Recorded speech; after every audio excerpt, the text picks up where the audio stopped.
Marcos talaga naman, grabe. Pati pulis, inuuto mo. Umani ng batiko sa social media ang kumalat na memo na pinagsusuot ng pula mga pulis na dineploy sa campaign sortie ng Alyansa para sa Bagong Pilipinas sa Davao del Norte kagabi. Giit naman ng PNP, normal police security procedure ito at huwag na sanang bigyan ng kulay. Yan ang agenda report ni Francis Folve. Higit 1,000 Ayan, Sortie yan, ng yan. Alyansa para sa Bagong Pilipinas. Ang mga pulis saglit, na sa Bagong ulit. Pilipinas Wait. sa Davao del Norte kagabi. Giit naman ng PNP, Sorry, napindot. normal police security procedure ito at huwag na sanang bigyan ng kulay. Yan ang agenda report ni Francis Folve. Higit 1 Ayan, tingnan ninyo. Oh, ha?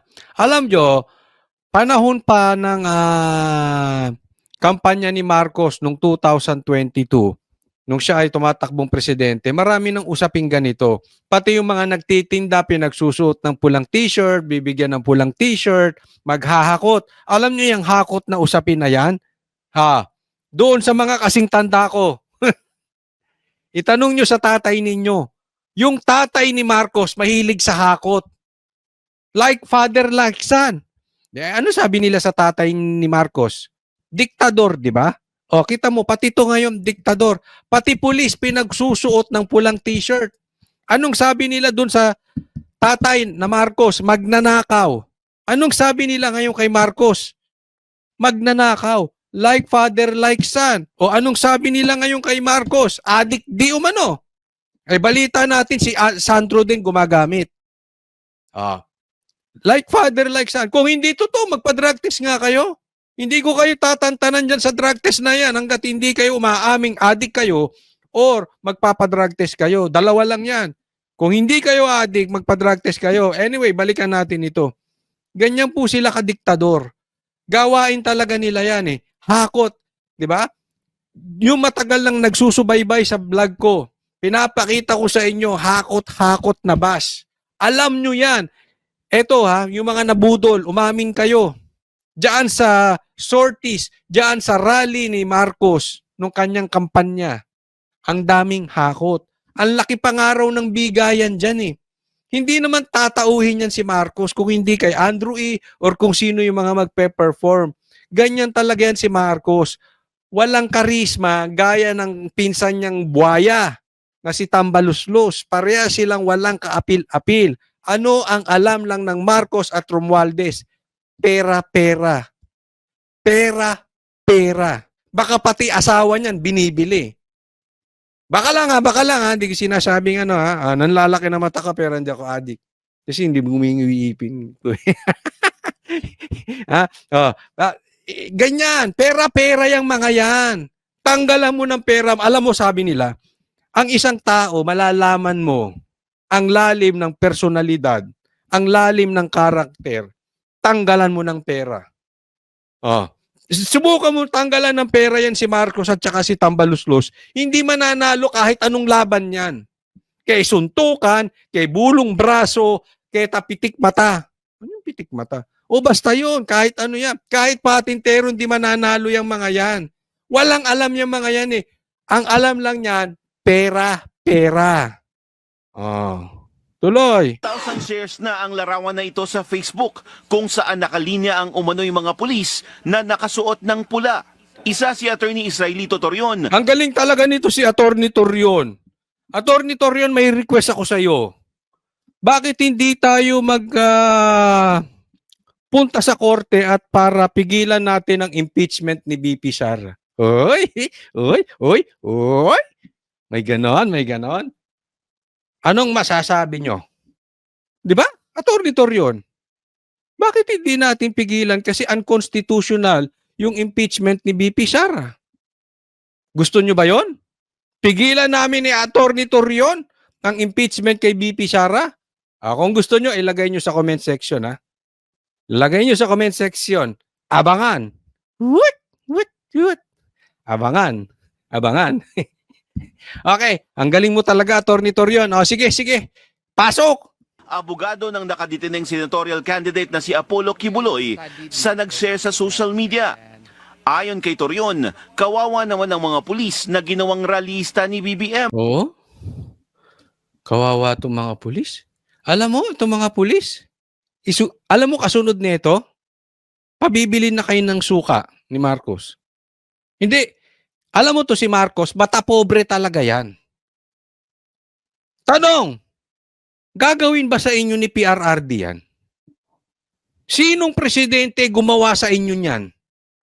Bakit? Yung animal na yan, mata pobre talaga. Laki sa palasyo yan eh. Laki sa layaw, Jeff Rooks. Walang alam yan si Marcos. Inutil yan eh. Wala alam yan. Kaya, ang baba ng tingin niya sa mga tao. Pati pulis, ang baba ng tingin. Alam mo, ang layo mo Marcos kay PRRD. Si PRRD, ang tingin sa pulis, vital. Karapat dapat galangin. Vital sa society. Napakalaking ambag. Anong ginawa ni PRRD sa mga pulis? Dinoble sahod. Anong ginawa ni Marcos sa mga pulis? Ginawang rallyista.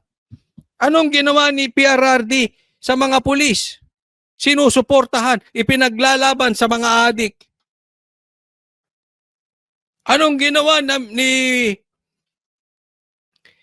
ni PBM sa mga pulis? Ha?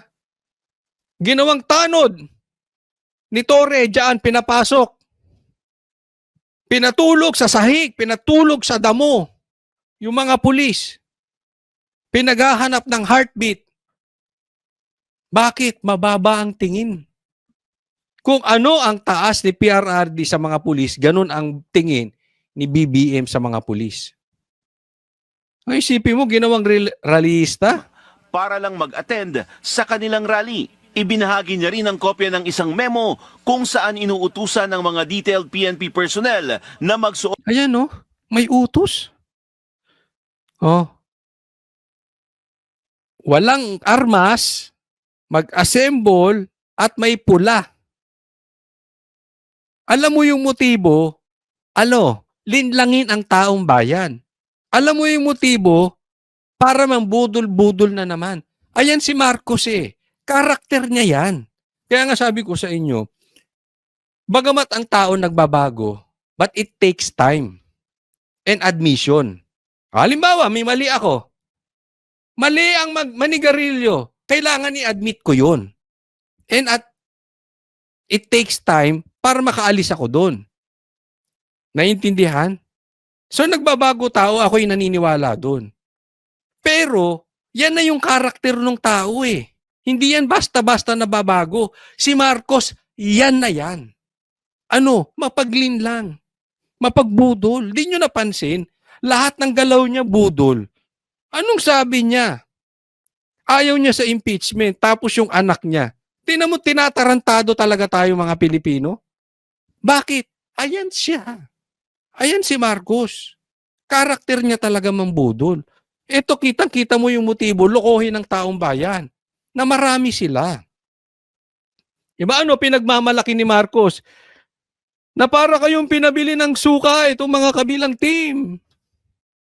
Na talaga naman kung ako ang nasa kabilang grupo, talaga naman kakabahan ako sa ganitong klase ng lineup ng mga ng mga senador.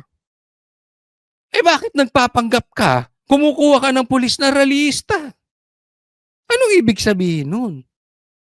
Takot ka na langawin kayo.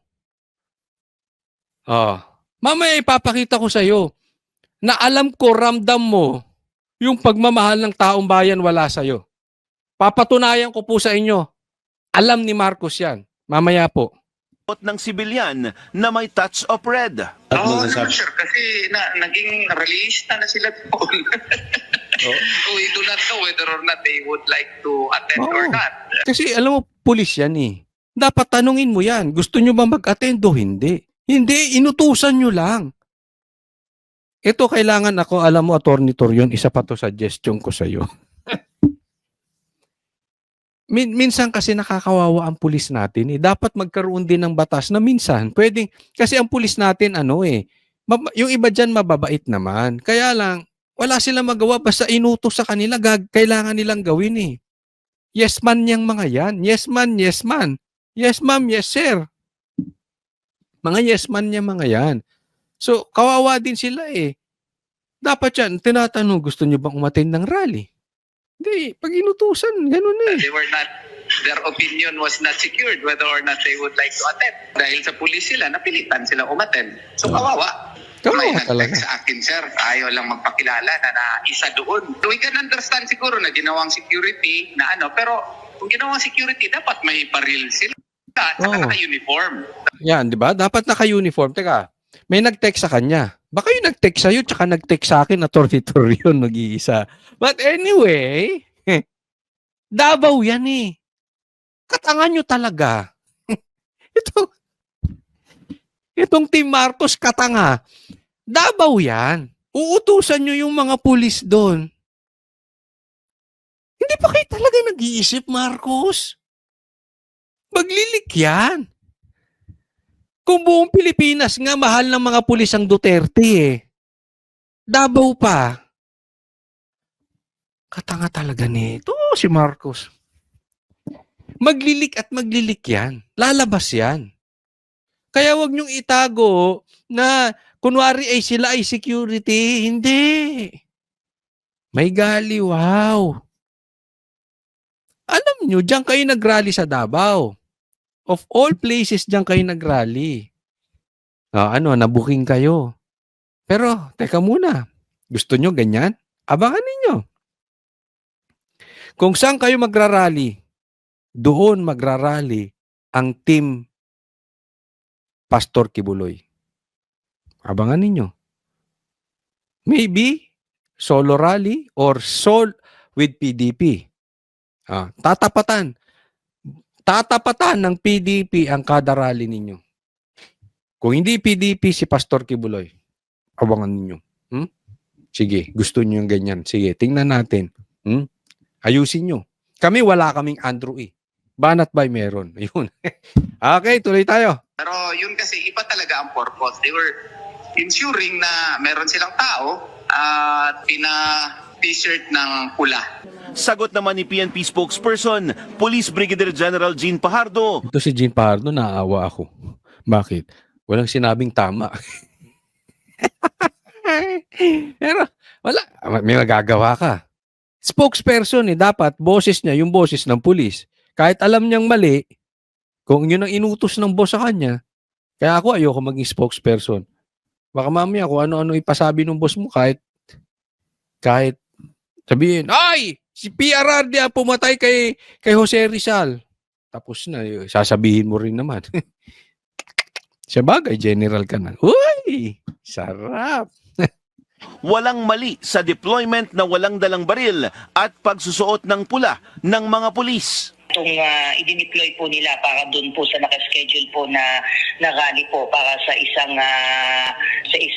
campaign sortie po nung alyansa para sa Bagong Pilipinas rally po ay nag-request po ang Presidential Security Command ng additional personnel na tatayo po as coverage. Nilalangaw nga, may additional personnel pa kayo? Wala nga pumapansin kay BBM, langaw eh. Ang core ninyo. Sabihin ninyo, langaw kasi. Kaya kailangan nyo ng additional police na magsusuot ng pula. Niloloko nyo na naman ng taong bayan eh. Security at pag tinawag po natin covered security sir ay mga nakasibilyan po yan. Ngayon as to the question, bakit po sila pinagmula? Yan ang question. Bakit po sila pinagpula, sir? Anong sagot? May pinagpula. Normally sir, these are some of the police strategies na ginagamit naman po natin, not only for this strategy raw to ng mga pulis, not only for this rally ha. Sabi mo yan. Sige, susundan kita. rally also, and even in the other sa ibang mga major events na atin pong kino-cover po ay sa mga covered security po natin ay talagang nagbe-blend po yan sa mga crowds po, sa crowd po na kanilang binabantayan para hindi rin po mapansin na sila ay covered security. Okay, yan ang sabi niya. Ang palusot, bakit sila nagsuot ng pula? Hindi kasi talagang ginagawa yan as police strategy para hindi makilala. Wow! May ganyan na kayong intel may ganyan na kayong strategy. Kung ganyan, sige, susundan kita. Sa susunod na rally ni Pastor Kibuloy, magre-request ng pulis. Ha? Okay, sabi nyo hindi kayo political. Okay? Sa susunod na sorties ni Pastor Kibuloy at ng PDP, magre-request kami ng pulis. At pagsusuotin namin ng Pastor Kibuloy t-shirt. Pag hindi nagsuot yan, budol-budol ka, ma'am. Parehas ng amo mo. Ay, hindi ikaw. Spokesperson lang. Huwag mo awayin, Coach Oli. Huwag mo awayin. Oh, sorry, ma'am. Hindi mo kasalanan. Utu-utukan. Ay, utusan. Inuutusan ka lang. Okay? Budol-budol yung sir mo. Okay? Maliwanag. Di ba? Para patas tayo. Di ba? Alam mo, yan ang nagiging problema. Pagka iba ang standard nyo pagdating sa Marcos, iba ang standard nyo pagdating sa Duterte. Ang tawag namin doon double standard. Pero ang totoong meaning noon, ipokrito. Di ba? Kunwari, for the people kayo, kunwari, for the security, yung pala hindi, for the position or for the title. Di ba? Kailangan patas kayo. Wala pong mga armas yan. Ang talagang intention lang po talaga niyan ay mag-obserba at magtingin-tingin kung may mga hinalang mga tao na humahalo din doon sa mga crowd po. At yan naman po is part of normal security procedure at pakiusap natin ay wag na pong haluan ng politika po.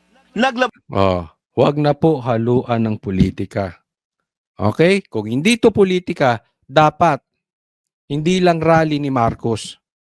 Dahil hindi naman si Marcos ang nagbabayad ng buwis eh. Hindi naman si Marcos ang nagbabayad sa inyo mga pulis, taong bayan.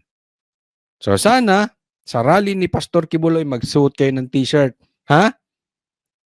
Ng Pastor Kibuloy. At magsuot din kayo kung sa PDP, magsuot kayo. Ha? Patas kayo.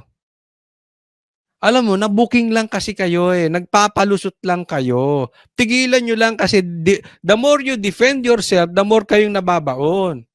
Pas naman ang pahayagang Davao City Police. Naniniwala ba kayo sa mga to? Oh. Ayon kay Acting Director Police Colonel Hansel Marantan, Isa pa yan si Marantan eh. Di ba? Ano bang ginawa niyan? Ginulungan niya ng KOJC. Ano sinabing tama niyan si Marantan? nananatiling apolitical at non-partisan ang kapulisan sa Davao. Siya may sabi. Nananatiling apolitical, non-partisan sa Davao. Di dapat, hindi lang sa Davao, dapat sa ibang lugar din. Diba? Sige, tingnan natin ngayon. Hinimok rin niya ang publiko na huwag na sumali sa pagpapakalat ng maling impormasyon tungkol dito. Anong maling pagpapakalat? Totoong namang nakapula yung mga pulis. Bobo. Para sa Weekend Agenda, Francis Polbe. Ginagawa nyo bang bobo yung mga Pilipino? O nagbobobobobohan kayo? Ako talaga, ang tingin ko dyan, budol-budol kayo. Mana ka na sa amo mo, Marantan. Scenario News Channel. No, next po tayo. Ito po, itong vlogger na to nag-sorry na po, no? Kasi gumawa siya ng vlog na parang ang pagkakaintindi ko ay inihian niya yung poster ni Pastor Kibuloy at ididimanda siya ni Attorney Torion. Dahil ididimanda siya, nag-sorry siya. Pakinggan po natin. Hello, good evening. This morning, I created a content. My intention was for general entertainment only. But instead, created a lot of... Ito lang masasabi ko, ha? Pasensya nyo, napultuling ko. Sa mga vlogger kasi, dapat, titingnan nyo, kung gusto nyo sumikat, walang masama. Kung gusto nyo kumita, walang masama. Hindi po kasalanan yun. Ang masama, gagawin mong lahat para ka kumita at gagawin mo lahat para sumikat.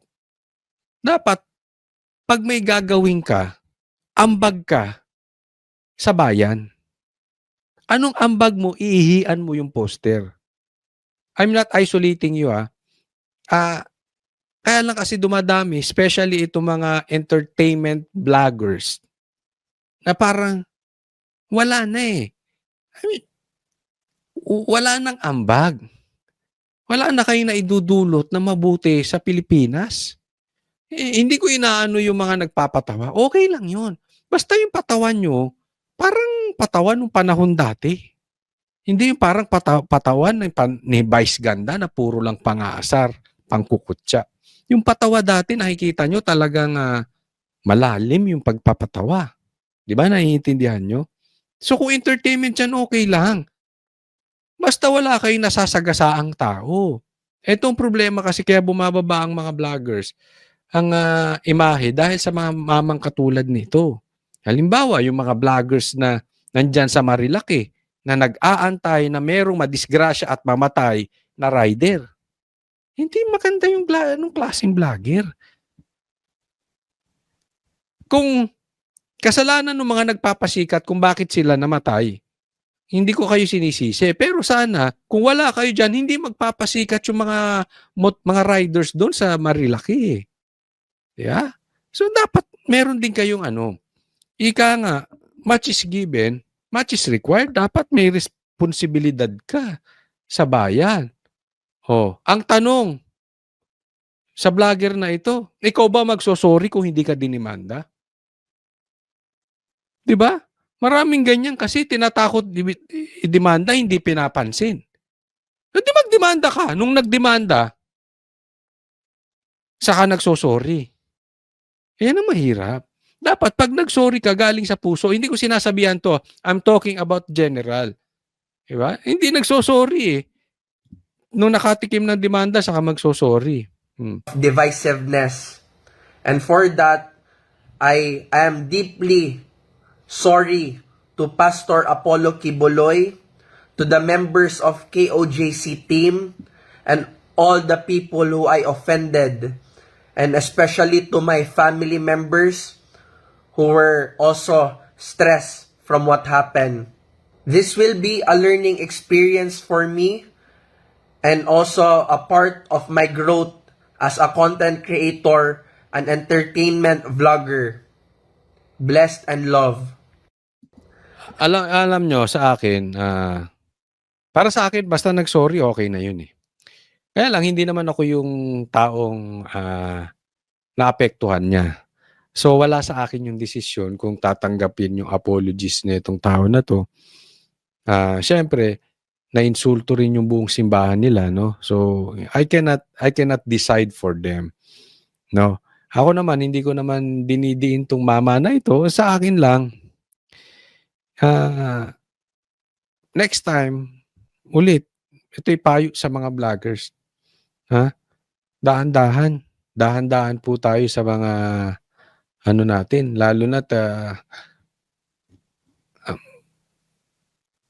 dapat influencer kayo di ba? Dapat influencer tayo mga vloggers. So, Pastor Kibuloy, pwede ba yung ibang vloggers demanda mo rin? Hindi, yung pinipake news ka, ang dami pumipake news Hindi. Ako, okay, bahala sila, nasa sa kanila yan. Pero, itaas po natin yung antas nating mga vloggers. Okay? Parang tingin sa atin mataas. Paano tayo magkakaroon ng high intellectual audience, viewership, kung ganyan ang klase ng ating kalidad ng ating vlog. Next po tayo.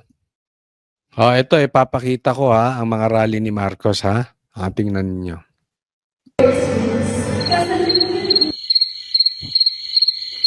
Tingnan nyo, presidente yan presidente lumalakad. Tingnan nyo yung mga tao sa likod at saka mga madadaanan niya, parang baliwala. Hoy, tingnan nyo, nagkukwentuhan pa yung mga yon. Hoy, may dumaan na presidente. Alam nyo, may ikukwento ako sa inyo Noong 2022, ang sinuportahan namin, si Yorme Isko. Hindi po kami nagpabudol sa mama na ito. Kasi anong sabi ni PRRD? At yun nga mga kababayan, anong masasabi niyo sa balitang ito? Maaring ihayag ang inyong opinyon at kuro-kuro sa comment section sa ibaba. Huwag din kalimutang mag-like, mag-subscribe at mag-share sa bidyong ito. Maraming salamat sa panonood.